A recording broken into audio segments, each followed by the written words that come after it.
Irmãos, a paz do Senhor nessa manhã de domingo, amém? Estamos juntos novamente para adorarmos ao Senhor e meditarmos na sua palavra. E nessa manhã eu quero te convidar a nós iniciarmos essa escola dominical com um versículo. Pois para Deus nada é impossível. Para Deus todas as coisas são possíveis. Para o homem não, mas para Deus tudo é possível. Os discípulos perguntaram para Jesus: mas quem poderá se salvar dessa forma? E Jesus respondeu: para o homem é impossível, mas para Deus tudo é possível. Os galhos secos de uma árvore qualquer, onde ninguém jamais pudesse imaginar, o Criador fez uma flor brotar.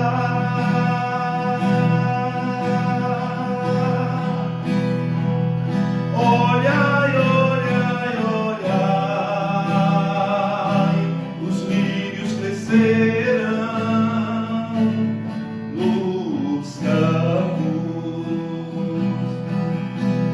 e o Senhor nosso Deus nos tem alimentado para a nossa alegria.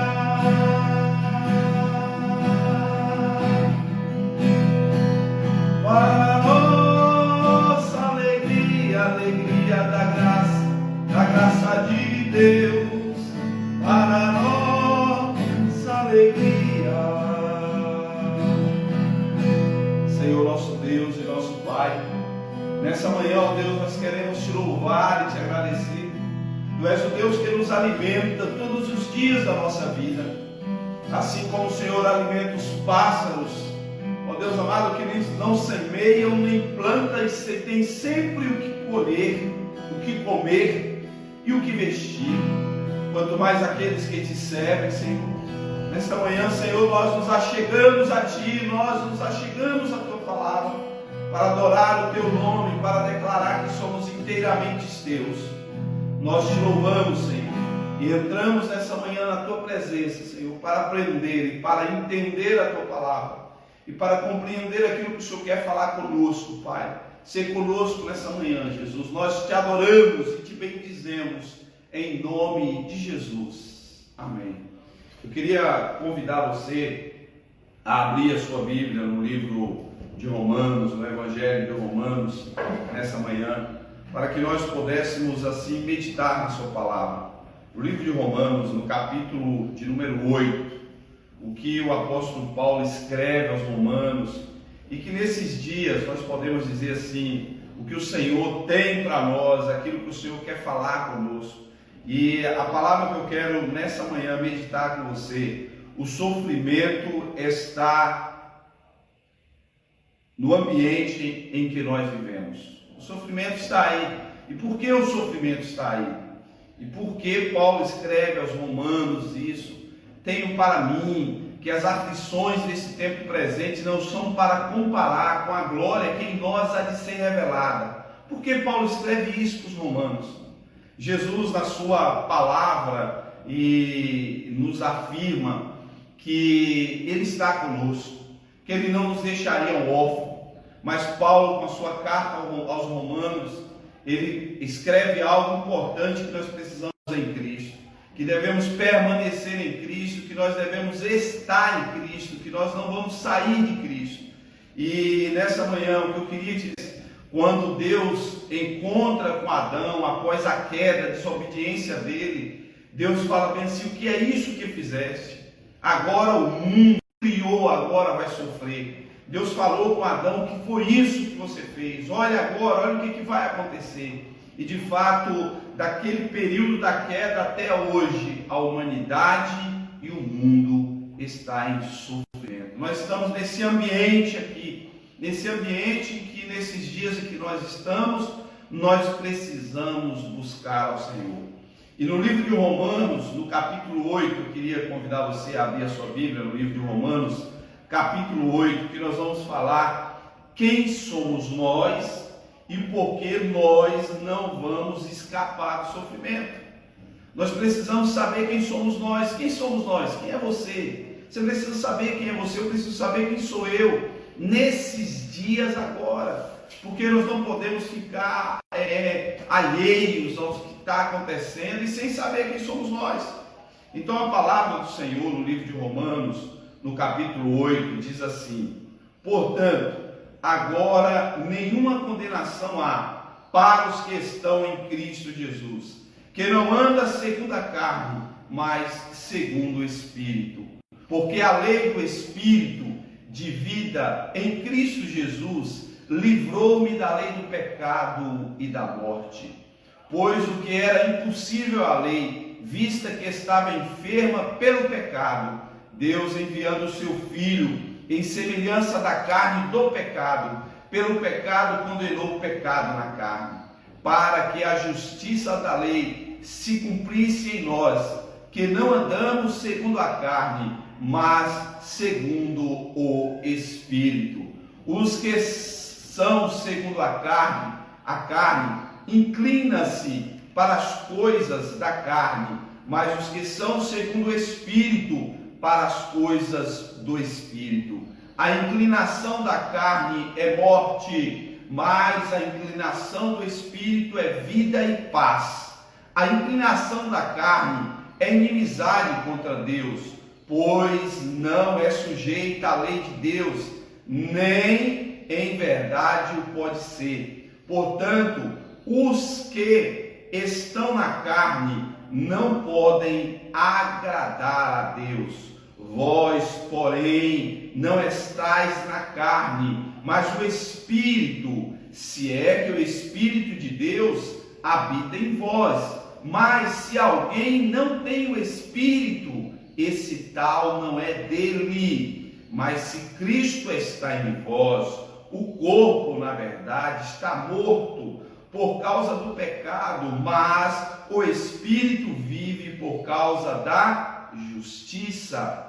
Se o Espírito daquele que dentre os mortos ressuscitou a Jesus habita em vós, aquele que dentre os mortos ressuscitou a Cristo vivificará também os vossos corpos mortais pelo Espírito em vós habita. De maneira que são guiados pelo Espírito de Deus, são filhos de Deus. Pois não recebestes o espírito de escravidão, clama Abba Pai. O mesmo Espírito testifica com o nosso espírito que somos filhos de Deus. Se somos filhos, logo somos também herdeiros de Deus e co-herdeiros de Cristo. Se é certo que com Ele padecemos, também com Ele sejamos glorificados. Para mim, tenho por certo, para comparar com a glória que em nós há de ser revelada.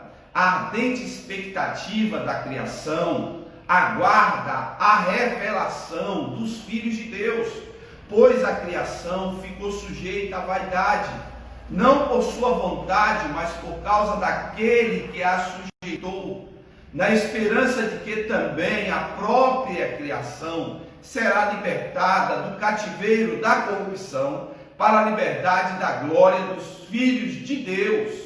Sabemos que toda a criação geme, como se estivesse com dores de parto até agora. Não só ela, mas nós mesmos, que temos as primícias do Espírito, também gememos em nós mesmos, aguardando a adoção, a saber, a redenção dos nossos pecados. Pois nesta esperança somos salvos. Mas a esperança que se vê não é esperança. Quem espera por algo que já tem? Mas se esperamos o que não vemos, com perseverança o aguardamos.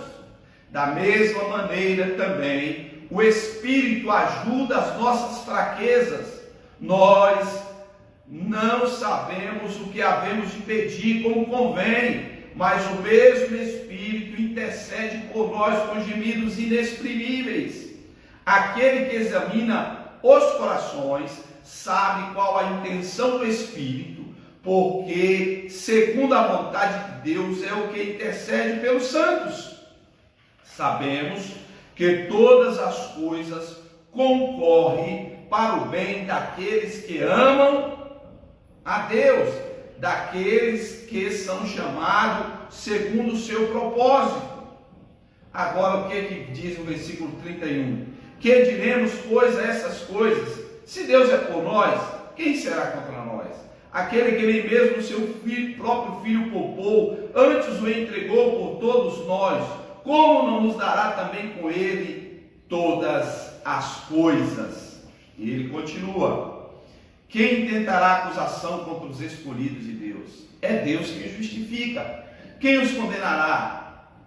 Aí ele vai continuando, e ele vai falando, versículo 37, ou 36, melhor dizendo, vencedores por aquele que nos amou primeiro. Aleluia! Pois estou certo de que nem a morte, nem a vida, nem os principados, ou melhor, nem os anjos, nem os principados, nem as potestades, nem o presente, nem o porvir, nem a altura, nem a profundidade, nem alguma outra criatura nos poderá separar do amor de Deus que está em Cristo Jesus, nosso Senhor. Eu queria convidar você a orar mais uma vez, para nós pedirmos ao Senhor que nos faça que o Teu Espírito Santo, Senhor, venha direcionar a nossa mente, venha direcionar o nosso entendimento, Senhor. Venha nos fazer compreender qual a boa, perfeita e agradável vontade do Senhor para as nossas vidas nesses dias, Senhor. Nós queremos pedir, Senhor, que o Senhor nos dê entendimento em tudo e que o Teu Espírito nos fale, Senhor, nos revele, nos ensina, nos instrua, Senhor, em nome de Jesus, Pai. Eu venho te pedir nesse momento, ó Deus, visita os meus irmãos agora que estão em casa, que nos assistem, Senhor. Visita cada um deles nessa manhã, Pai, aqui no Brasil e fora do Brasil, Senhor. Seja com todos em nome de Jesus. Amém, Senhor. Eu queria primeiro falar com você, quem somos nós e por que nós não vamos escapar do sofrimento. No versículo 1 do capítulo 8, a Bíblia relata e a própria palavra diz quem somos nós. Quem somos nós? Nós somos o que não estão mais em condenação. A Bíblia fala, portanto, agora nenhuma condenação há para os que estão em Cristo Jesus. Então nós somos aqueles que não estão mais em condenação. Outrora nós estávamos na condenação, mas agora nós não estamos mais em condenação. Por quê? Porque nós estamos debaixo do sangue de Jesus. Nós estamos em Cristo Jesus. Nós estamos agora vivendo, estamos em Cristo. E a Bíblia diz assim, como nós aí meditamos nesse momento, que estamos em Cristo e não há mais em nós dívida, não há mais em nós pecado. Nós somos os que cremos em Jesus e nós estamos nele. Pastor, como é isso? Como é isso, pastor? Nesses dias de tanta enfermidade, nesse tempo de tanta doença, de tanta pestilência, e o que está acontecendo aí, que é permissão de Deus, é para nós sabermos quem somos. É o que eu muitas vezes tenho dito aqui. Deus quer que haja culto na nossa vida, para poder haver vida no culto quando nós nos reunimos. Por isso hoje você vai fazer da sua vida um culto onde você estiver. E a palavra de Deus nos ensina nessa manhã, que é o que nós lemos, nos ensina que nós estamos em Cristo. E como é isso? Como é que nós estamos em Cristo? Como é que nós devemos estar nele, no poder dele, né? Como é que é isso? A Bíblia fala que é pela fé. É pela fé que nós estamos. Você não pode sair de Cristo. você não pode deixar Cristo, que você não pode abandonar Cristo, que você não pode, porque não é Ele que nos abandona. Entendemos que nós estamos livres da lei do pecado e da morte. Nós estamos agora na lei da vida, do Espírito. E o que nós aqui escrevemos um pouco? A lei do Espírito de vida nos livrou da lei do pecado e da morte. Quando nós caímos lá, escravos do nosso ventre, escravos da nossa vontade, escravos das nossas paixões carnais. Mas quando Deus vem enviando Jesus, Deus, esse verbo encarnado, essa palavra encarnada, esse Deus homem, vem justamente para nos livrar de quê? Da condenação, nos livrar de quê? Do estado de pecado, do estado de morte que nós estávamos, que estávamos dominados. Mas agora o Senhor Jesus vem para nos tirar dessa situação. E nos tirar de que forma? Nos tirar de que maneira? Há um princípio que habitava em nós. E qual era o princípio que habitava dentro de Neto? O princípio da desobediência, o princípio do pecado, o princípio da vida sem Deus, o princípio de um espírito morto dentro de mim, o princípio de prazeres, o princípio de vontades que desagradavam ao Senhor. Mas quando Jesus vem e Ele ali nos traz o princípio de Deus, nos dá, melhor dizendo, o princípio de Deus, Ele quer que você e eu venhamos viver agora segundo o princípio do Espírito de Deus. E como é isso? E como é que eu vou fazer isso? Nesse tempo de enfermidades, nesse tempo de angústia, Deus quer nos abraçar, irmão. Deus quer nos abraçar. Mas como é que Deus vai abraçar a humanidade? Como? Deus, o que nos impede? Se Deus nos abraçar, Ele vira para nós e fala: olha, para mim te abraçar, né? Para mim abraçar você, não tem como, por causa do pecado. O pecado na carne é como você está diante do sol, no seu esplendor de meio-dia, de verão, e você se aproximando do sol, se aproximando, não derreter, não suportar. Mas o que Deus fez para que nós pudéssemos viver e Ele poder nos abraçar? Ele enviou Jesus. Para quê? Para que nós pudéssemos morrer em Cristo.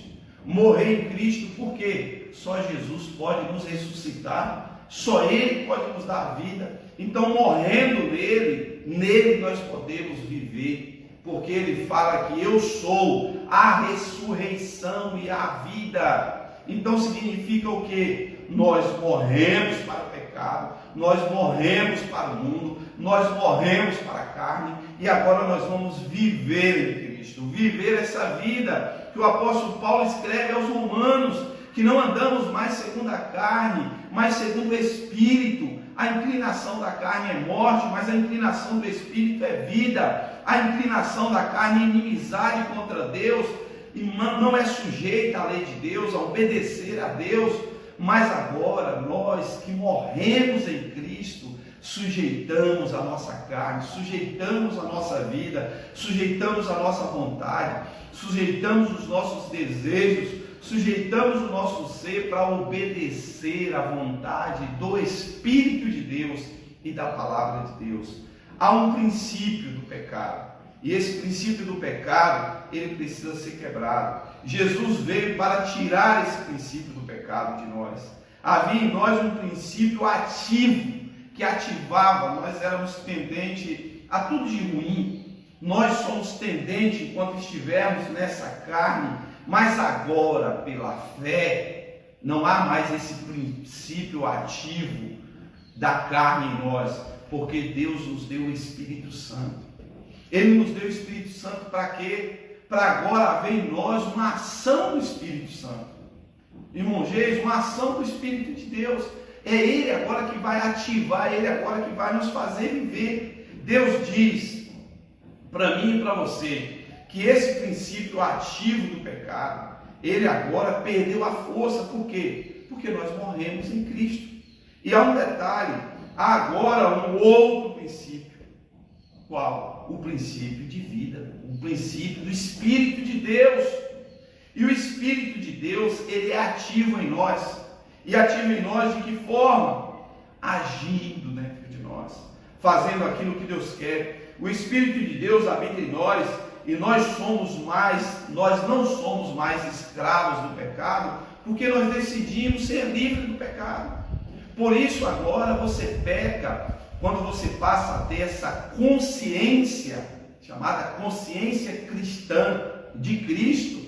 Você não tem mais domínio, o pecado não domina mais você. Mas você peca agora se você permitir que o pecado domine a sua alma, o seu espírito, a sua mente. Claro, nós pecamos, claro, a Bíblia fala todo mundo. Antes havia em nossa consciência um domínio completo, mas agora vós tendes a mente de Cristo. Foi lavado pela palavra, a minha mente, a mente do Jason, foi lavada pela palavra, a sua mente. A Bíblia diz assim que agora, pela lavagem da palavra, transformai-vos pela renovação do vosso entendimento. Meu entendimento foi renovado, a Bíblia lavou a minha cabeça, e agora eu tenho uma chamada consciência cristã, que quando o meu ventre, as vontades da carne querem me dominar, eu subjugo ela, digo não. Por isso que a Bíblia fala, o homem que não negar a si mesmo não pode ser discípulo, não pode seguir Jesus. Eu tenho que dizer para mim não, negar todo dia. Eu acordo de manhã e eu digo não para a neta, eu digo não para a carne. Isso é servir ao Senhor. E quando a palavra de Deus nos mostra isso, essa bênção, que eu nessa manhã estava meditando, escrevendo aqui, é por isso que agora o Espírito de Deus é que manda em mim. Agora há um espírito de vida, mas estão agora no Espírito, se é que o Espírito de Deus habita em vós. Mas se alguém não tem o Espírito de Cristo, esse tal não é dele. Então, se o Espírito de Deus habita em mim, está em nós, quem é que leva o ônibus? É você ou é o ônibus que leva você? Tem um motorista chamado Espírito Santo. Tem as regras a serem obedecidas. Tem a palavra de Deus a ser obedecida. Ônibus, você vai fazer o que nesse ônibus? Ou você vai entrar no ônibus, abrir a janela e pular pela janela, ou abrir a porta com o ônibus em movimento. A Bíblia fala que é fé, irmãos. Nós vivemos nesses dias difíceis e nós estamos em Cristo. Agora, será que de fato nós estamos em Cristo? Será que de fato o Espírito de Deus habita em nós? Será que de fato nós entramos no descanso do Senhor? Será de fato que nós podemos cantar: eu estou habitando no esconderijo do Altíssimo, e à sombra do Senhor eu descansarei? Direi do Senhor, Ele é o meu Deus, o meu refúgio e a minha fortaleza. Quando Paulo escreve isso, ele está dizendo o seguinte: quem te leva é o ônibus.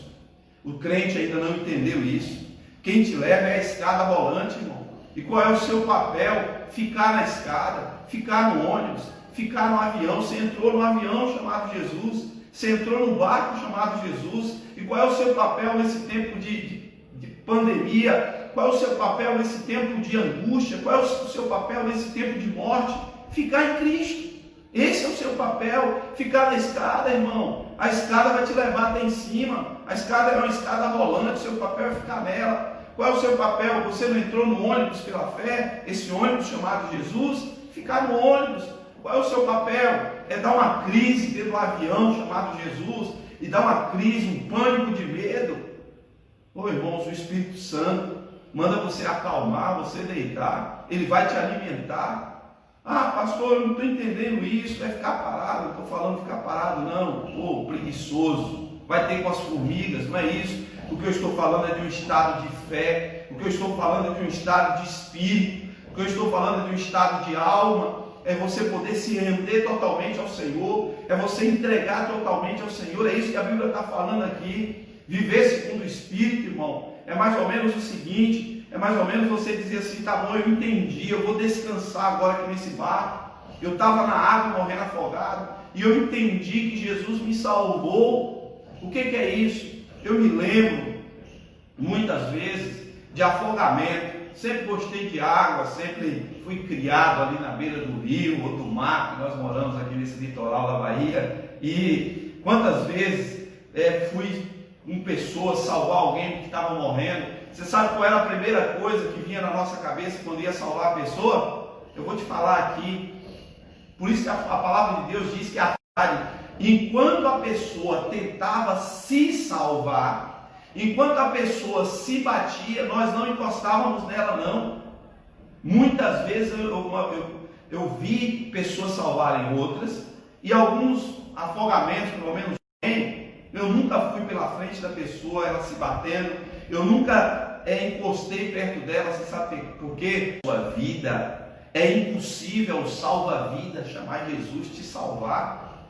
Por quê? E ele, outra coisa, ele encostar perto de você, porque você não pode decidir, o governo não pode decidir, ministro da saúde não pode decidir, a ciência, ninguém, acabou. Não tem como decidir o futuro, não, irmãos. Quem decide o futuro é Deus. Essa é a hora de nós descansarmos no Senhor. Essa é a hora de você entrar no barco e ficar lá e dormir. Essa é a hora de você entrar no ônibus e dormir. Essa é a hora de você entrar na escada rolante e deixar ela te levar. Se é que o Espírito de Deus habita em vós. Mas vamos voltar. Nós estávamos nos debatendo na água. Vou voltar a essa alegoria. Nós estávamos morrendo afogados. E o princípio do salva-vida: não encoste pela frente quem está tentando se batendo, porque ele vai agarrar em você e vai tentar te matar junto. Sabe o que acontece? Eu me lembro de uma vez, meu irmão tentou salvar um jovem, um adolescente que estava morrendo afogado, e ele, sem experiência, foi pela frente. Aquele adolescente agarrou ele com toda a força que tinha, e os dois saíram descendo o rio abaixo, morrendo os dois afogados. E pela misericórdia de Deus, a própria correnteza os levaram para um banco de areia, onde meu irmão conseguiu ficar em pé e tirar o braço daquele rapaz que estava ali agarrado no seu pescoço, matando ele também. Eu me lembro de uma vez que eu fui salvar alguém que estava morrendo afogado, e eu, conhecendo o princípio que alguém que está se debatendo, você não encosta nele, porque ele não, sabe por que você não encosta nele? Porque ele não acredita no que você fala com ele. Ele não acredita. Se você falar, fique calmo, para de se bater, que eu vou te pegar e vou puxar você daí. A pessoa está tão desesperada que ela não acredita na sua fala, que ela não acredita quando você estende as mãos, que ela não acredita que ela vai sair daquele estado de afogamento. O que acontece com muita gente hoje que se diz servo do Senhor, ele não acredita na palavra de Deus, ele não acredita que Jesus estendeu a sua mão para nos salvar, ele não acredita que Jesus pode levar ele para a margem. Ele chega numa época dessa de pandemia, numa época dessa de dificuldade financeira, de dificuldade de saúde, ele chega numa época dessa e ele começa a se debater e a tentar resolver aquilo que só o Senhor pode resolver. Só o Senhor pode nos salvar. Só o Senhor pode nos libertar do pecado. Só o Senhor pode nos libertar do juízo eterno. Só o Senhor pode nos salvar dessa condição. Então, voltando para a alegoria do afogamento, você sabe qual é o grande segredo? Muitos salva-vidas fazem isso.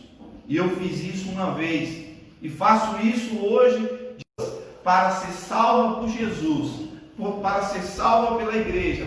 Pessoas, para serem salvas da condição que elas estão, elas precisam se render. A pessoa, a vida salvar é quando você se entrega inteiramente a Deus, quando você se rende, quando você para de se bater. É impossível salvar uma pessoa que está se batendo. Por isso, quando ela desliga totalmente, o salva-vida vai lá e pega ela. Se desligue totalmente, se renda totalmente ao Senhor. A palavra dessa manhã que eu tenho é que se nós nos rendermos totalmente ao Espírito de Deus e deixar Ele nos levar, nós seremos abraçados por Deus nesses dias de dificuldade. E a lei que vai reinar dentro de nós é a lei do Espírito e de vida. Por isso, nessa manhã, eu não queria prolongar a palavra, não. Eu queria encerrar aqui, dizendo para você e para mim mesmo: deixe o Espírito Santo levar você. Deixe o Espírito Santo conduzir você. Descansa no Senhor. Entra no ônibus e fique em paz. Deixa o salva-vida pegar você. E se o salva-vida pegou você e colocou você no barco, você passa por sofrimentos às vezes, sabe por quê? Ou eu passo, nós nos jogamos de novo dentro da água. Tentamos sair do barco, tentamos sair do Senhor. Esse é o segredo, fica no barco, ainda que o temporal seja, eu diria, enorme, tente afundar esse barco. Quem está nele é o Senhor, que acalma o vento, que acalma a tempestade e que diz: não temas, eu estou convosco. Jesus está conosco. Amém? Eu queria orar com você nessa manhã e dizer: nenhuma condenação há para os que estão em Cristo Jesus. Ou seja, nenhuma condenação está em nós e nós estamos em Jesus. Amém? Vamos orar ao Senhor. Soberano e eterno Deus, nós te louvamos nesta manhã, Pai.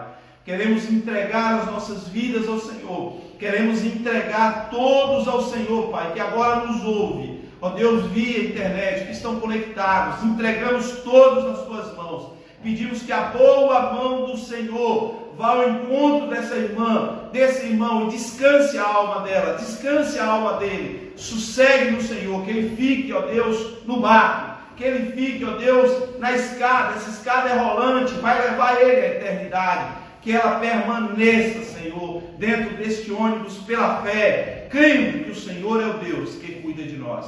Ser conosco, Pai, em nome de Jesus. Nós estamos em Cristo pela fé, e pela fé permaneceremos nele até o fim. Ser conosco, Senhor, em nome de Jesus. Que Deus te abençoe e te dê um domingo abençoado na presença dele. Que essa semana, que inicia hoje, você e eu possamos descansar, entrar pela fé e descansar nessa escada rolante que nos levará para cima. Amém? Que Deus te abençoe em nome de Jesus. Amém.